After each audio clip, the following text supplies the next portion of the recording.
అంటే ఇప్పుడు సార్ నేను ఒకటే సార్ నేను ఒకటే సరే నేను definitely I will relieve the doctor names and all.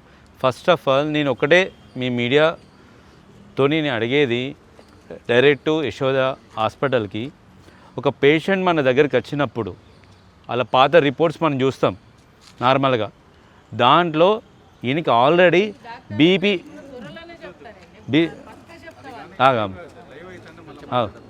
BP అనే టాబ్లెట్ ఉన్నప్పుడు ఆల్రెడీ తనకి బ్రెయిన్లో ఆల్రెడీ సమ్ పార్టికల్స్ ఇలా డ్యామేజ్ ఉన్నాయి అని మీరే రిపోర్ట్ ఇచ్చి 2025 ఏప్రిల్లో.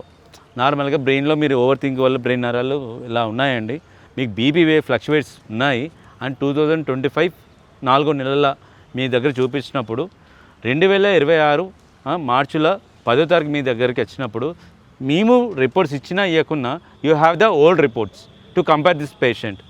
సో మేము డాక్టర్ని అప్రోచ్ అయినప్పుడు ఈ సర్జరీకి వెళ్ళినప్పుడు ఆ రిమైనింగ్ రిపోర్ట్స్ అని చూసి తను మీరన్నట్టు ఒక ఇంజెక్షన్తో టెస్ట్ చేయలేదు వాట్ అని. నా ఫస్ట్ క్వశ్చన్, ఎందుకు చేయలేదు? అది క్యాన్సర్ గడ్డనా, లేదంటే నా హెల్త్ కండిషన్ షుగర్ ఉంది, నాకు బీపీ ఉంది, నాకు సర్జరీ చేస్తే ఆల్రెడీ నాకు ఇది నరాలేదు అనేది వీక్నెస్ ఉంది అని మీరే చెప్తున్నారు ఇప్పుడు రిపోర్ట్లో సమ్మరీలో. ఇతనికి ఆల్రెడీ ఉన్నది, అందుకే మనకి 100% వచ్చింది బ్రెయిన్ స్ట్రోక్, మాతోని రాలేదు. ఇతనికి ఆల్రెడీ ఉన్నది ఈ పేషెంట్కి అన్నప్పుడు ఆల్రెడీ ఉన్న పేషెంట్కి నువ్వు ఎందుకు ఈ స్టెప్ తీసుకున్నావు? నా ఫస్ట్ క్వశ్చన్, నువ్వు ఎందుకు స్టెప్ తీసుకున్నావు? అండ్ సెకండ్ టైం బీపీ నీ కళ్ళ ముంగట 220 వచ్చినప్పుడు నువ్వు రిటర్న్ జనరల్ వార్డుకి పంపిన వ్యక్తిని 2-3 డేస్ మానిటర్ అయినా చెయ్యకుండా ఏ కాన్ఫిడెన్స్తోని నువ్వు సెకండ్ డే సర్జరీకి నువ్వు పోయినావు. ఓకే, నువ్వు నరాల డాక్టర్ని దగ్గర నేను తీసుకున్నాను ఫీడ్బ్యాక్ 100 ఇస్తే ఇట్స్ ఎ మాన్యువల్ థింగ్. మాన్యువల్గా ఒక పర్సన్ని నీ స్ట్రాంగ్గా పట్టుకున్నప్పుడు స్ట్రాంగ్గా ఉంటాడు, బట్ బ్రెయిన్తోనే ఉండాలి. ఇక్కడ మనకి వచ్చింది brain stroke, not a heart stroke or not a anything. So మీరు బ్రెయిన్ సిటీ స్కాన్ ఎందుకు తీయలేదు సార్ అంటే, నాకు అతను చూస్తే ఈజ్ ఓకే ఫిట్ అని నాకు అనిపించింది. I have 20 years experience in neurologist. నా అతను చూస్తే ఈజ్ ఎ ఫిట్ అని మీరు సర్టిఫికేట్ ఎలా ఇస్తారు? ఒక మనిషిని చూసినాక ఎలా ఇస్తారు? మనకు సిటీ స్కాన్ ఎందుకు? అండ్ సెకండ్ పాయింట్, మీరు సిటీ స్కాన్ తీయలేదు. అండ్ థర్డ్ పాయింట్, మీరు సర్జరీ చేసిన వ్యక్తిని ఐసీయూకి ఎందుకు షిఫ్ట్ చేయలే? ఫస్ట్ ఈ థర్డ్ పాయింట్ ఏంటంటే, సరే అతను నీడలు లేదు, తను మేల్కతోనూ వచ్చిండు అన్నారు. నేను ఆ రోజు మా నాన్నని నేను ఆ రక్త మడుగులని చూడకుంటే it's not my responsibility see that patient, it's a nurse or doctor. నేను తడి గుడ్డేసుకొని పడుకుంటా, డబ్బులు కట్టినా, ఇట్స్ ఏ ప్రైవేట్ కంపెనీ. మీరు ఎందుకు చూడలే? మీరు నేను ఐడెంటిఫై చేయాలా? మీకు బ్లడ్ వస్తుందని నేను చేయాలా? ఇది మీ మిస్టేక్ కాదా? మీరు బ్లడ్ బీపీ ఉన్నప్పుడు సర్జరీ చేసారు, అది ఏ బేసిడ్ మీద చేసావంటే ఈసీజీ చూసుకున్న నరాల డాక్టర్ సర్టిఫికేట్ ఇచ్చిండు, న్యూరాలజిస్ట్ ఇచ్చిండు అన్నాడు. న్యూరాలజిస్ట్ సిటీ స్కాన్ తీయకుండా ఎట్లా ఇస్తాడు certificate? Okay eligible for surgery అని. నువ్వు ఎట్లా ఐసీయూలో పంపకుండా డైరెక్ట్ జనరల్ వార్డుకు పంపుతావు? అది 9th ఫ్లోర్లో ఉన్నది. 9th ఫ్లోర్ నుంచి అంత రక్త మడుగులో ఉన్న వ్యక్తి 4th ఫ్లోర్కి రావాలంటే ఎంత టైం పడుతుంది? ఓటీజీ క్లియరెన్స్ ఎంత ఉండాలి? మళ్ళీ ఆ ఓటీజీలో ఇదివరకు పేషెంట్స్ ఉంటారు, అది క్లియర్ అయినాక ఈ పేషెంట్ని సర్జరీ చేయాలి. సరే, ఈ పేషెంట్ మళ్ళీ సర్జరీ చేసినప్పుడు అనస్థిషియా డాక్టర్ని ఒకటే అడిగిన, మీరు ఎంత ఫస్ట్ డోస్ వేసారు, లోకల్ అనస్థిషియా మీరు ఎంత వేసారు అంటే వాళ్ళు నాకు చెప్పింది, సార్ మేము లోకల్ 100 mg వేసినాం. ఎప్పుడు రికవరీ కావచ్చు అంటే 95% రికవరీ అవుతారు. అంటే మెల్కోగా వస్తారు, ఒక 5% ఓ 2-3 డేస్కి వస్తారు సార్, ఎందుకంటే ఇతనికి షుగర్ ఉంది, బీపీ ఉంది అని చెప్పారనమాట. అంటే మీరే 2-3 డేస్ అని చెప్పారు ఫస్ట్ డోస్ ఆఫ్ అనస్థిషియాకి. And second dose of within 2 hours you given again. ఎందుకు లోకల్ అనస్థిషియా ఇచ్చినావు? హిప్పు కిందకి వెళ్ళి మనం ఇవ్వచ్చు, నడుముకి ఇవ్వచ్చు, కిందికి ప్యారలైజ్ అయిపోతాడు, ఎందుకు ఇస్తాం? Sir it will come again brain stroke, అందుకే మేము లోకల్ అనస్థిషియా ఇచ్చినాం. అంటే ఈ టైం ఫ్రేమ్ గ్యాప్లో మరి మీరు చూసుకొని ఇచ్చారా, ఎలా ఇచ్చారంటే క్యాలిక్యులేట్గానే మేము ఇచ్చినామని మీరు అన్నారు. అంటే నేను అడుగుతున్నా మీ మీడియా పరంగా, మీరు సెకండ్ అనస్థిషియా ఎందుకు ఇచ్చారో అని నేను అడిగితే అనస్థిషియా డాక్టర్ ఒకటే అన్నాడు నాతోని, ఇట్స్ అన్బేరబుల్ పెయిన్. మనకు కాల్చినప్పుడు ఎంత పెయిన్ ఉంటుందో దానికి 10 రెట్ల పెయిన్ తను ఫీల్ అవుతాడు. సో అది అట్లున్నది కాబట్టి సార్ నేను ఇచ్చిన జనరల్ అనస్థిషియా అంత డోస్ బాడీకి ఇచ్చేసిన అని అంటే, అంత ఇంపాక్ట్ ఎందుకు అవుతుంది?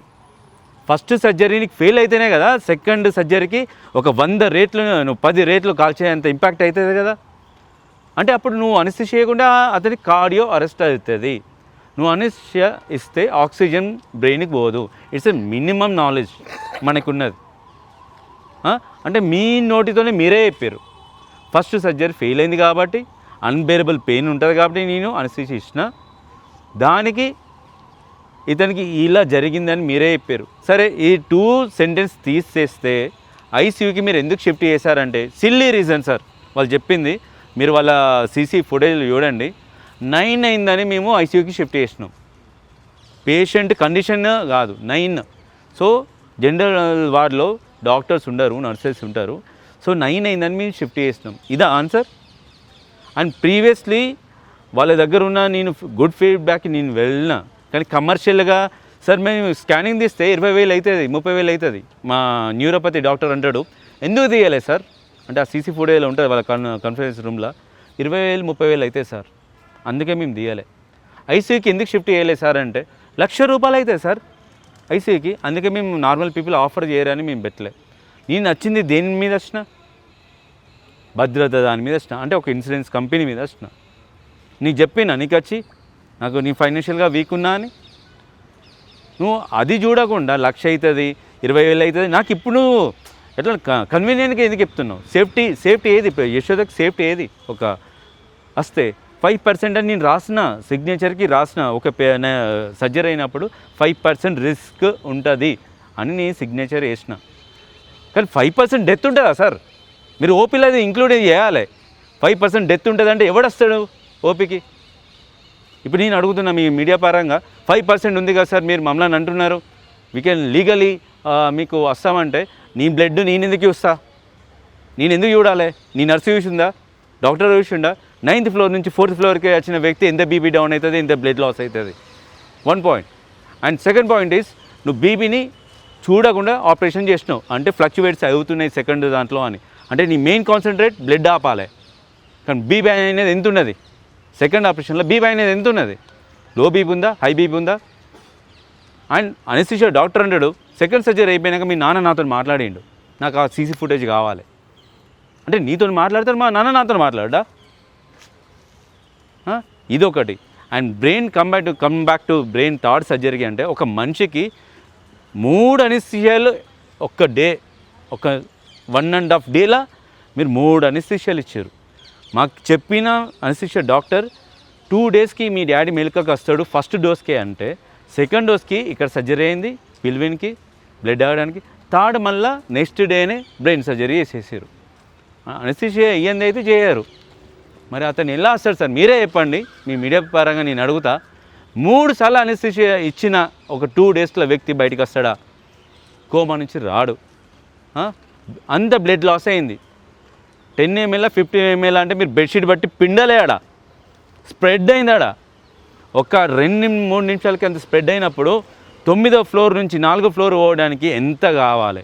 4వ ఫ్లోర్లో ఓటీజీ క్లియర్ అయినప్పుడు ఎంత కావాలి? నేను చూసినప్పుడు బీపీ అనేది డౌన్ అయిపోతుంది, మీరేమో బీపీ ఉన్నదంటారు. ఇప్పుడు నేను యశోదని ఒక్కడే అడుగుతున్నా, యూ హ్యావ్ ద ఆన్లైన్, మీకు ఆన్లైన్లో చూసి మీకు సిస్టంలో జనరేట్ అయిన బీపీ ఉందా, లేదంటే మీరు మాన్యువల్గా రాసిన బీపీ ఉందా? ఇప్పుడు బీపీ మిషన్లో ఎంత ఉంటే గంటకు మీరు రాసుకుంటారు, అదే మీరు నాకు చెప్తారు డిడ్ ఐ సీ దట్, అది రుజువు అవును ఇది కరెక్టే అని మీరు నాకు చెప్పడానికి మీ సిస్టంలో నా నేమ్ మీద స్టోర్ అయ్యి ఏమైనా ఉందా? Record on the record in online ఉందా? ఇది మాన్యువల్ ఉంది. ఆ మాన్యువల్లో మీరు ఎలా రాసుకుంటే అలానే ఉంటుంది. సో నాకు యశోద అనేది ఈ 4 పాయింట్స్ నాకు క్లియర్ చేయాలి. మీడియా పరంగా ఒక్కడే అడుగుతున్నా, మీరు బీపీ ఉన్నప్పుడు 220 బీపీ ఉన్నప్పుడు నెక్స్ట్ డేనే ఎందుకు చేసారు? అంటే మీకు ఎవరైనా డబ్బులు ఇచ్చి మా నాన్నని చంపమన్నారా, మర్డర్ ఏమన్నారా? హాస్పిటల్ అయితే ఇతనికి కేసు గీసు ఏముండదు మనకి అని మీకు 20 మీకు ఎంతంటే అంత మన్నిచ్చి ఈ ప్రభుత్వం కావచ్చు మాజీ ప్రభుత్వం కావచ్చు మీకు పైసలు ఇచ్చి మర్డర్ చేయించిందా? ఎందుకు చేసారు నెక్స్ట్ డేనే సర్జరీ? ఎలాంటి ప్రికాషన్ లేకుండా. అండ్ న్యూరాలజిస్ట్ని స్టేట్కి ఒకటే క్వశ్చన్ అడుగుతున్నా, ఒక మనిషిని చూసి నీ బ్రెయిన్లో ఏం లేదు అని నువ్వు ఎలా క్లియర్ ఇస్తావు? దానికి నీకు సిటీ స్కాన్ ల్యాబులు ఎందుకు? అసలు ఎందుకు నీకు ల్యాబులు? తర్వాత బ్రెయిన్ సర్జరీ అయినప్పుడు డైలీ నువ్వు సిటీ స్కాన్ చూసుకుంటా నువ్వు ట్రీట్మెంట్ ఎందుకు ఇచ్చినావు? అప్పుడు కూడా సిటీ స్కాన్ చూడకుండా నువ్వు ట్రీట్మెంట్ ఇవ్వాలి, పేషెంట్ చూసే ఇవ్వాలి, నువ్వు సిటీ స్కాన్ ఎందుకు చూసినావు అని ఇంకోటి అడుగుతున్నా నేను. హిప్కి సర్జరీ అయిన వ్యక్తికి నువ్వు బ్లడ్ థిన్నర్స్ నువ్వు ఇవ్వవు, ఎందుకు ఇవ్వవు? బ్రెయిన్లో స్ట్రోక్ వచ్చినాక నువ్వు బ్లడ్ థిన్నర్స్ ఇస్తే ఇక్కడ లీకేజ్ అవుతుంది, అది తెలిసిన నువ్వు మరి బ్రెయిన్ ఓపెన్ చేసినావు, బ్రెయిన్ స్కల్ ఓపెన్ చేసినావు. నువ్వు ఎడమ తగ్గడానికి నువ్వు ఇస్తున్నావు తప్ప బ్రెయిన్ని కంట్రోల్ చేయడానికి బ్లడ్ థిన్నర్స్ ఏడిస్తావు. అగైన్ ఇక్కడ బ్లీడింగ్ ఇక్కడ స్టాప్ అయిపోయింది, ఇక్కడ నెక్స్ట్ వస్తుంది, అది నువ్వే చెప్తున్నావు. అంటే చేతులారా మీ మనిషికి ఇట్లా చచ్చిపోతాడు అని నువ్వు చెప్తున్నావు. దానికోసం అని నచ్చింది నీ దగ్గరికి హై క్వాలిటీ ట్రీట్మెంట్ ఉందని నచ్చిన, నీ దగ్గర టెక్నికల్గా స్ట్రాంగ్ ఉన్నామని నచ్చిన నేను. కానీ టెక్నికల్గా జీరో అని ప్రూవ్ చేసుకున్నావు.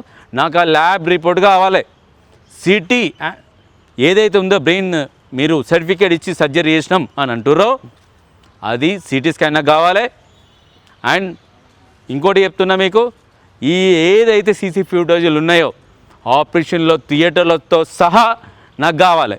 లేదంటావా మీరు ఏదంటే దానికి మేము రెడీగానే ఉంటాం, ఎంత దూరం పోవడానికైనా రెడీగానే ఉంటాం.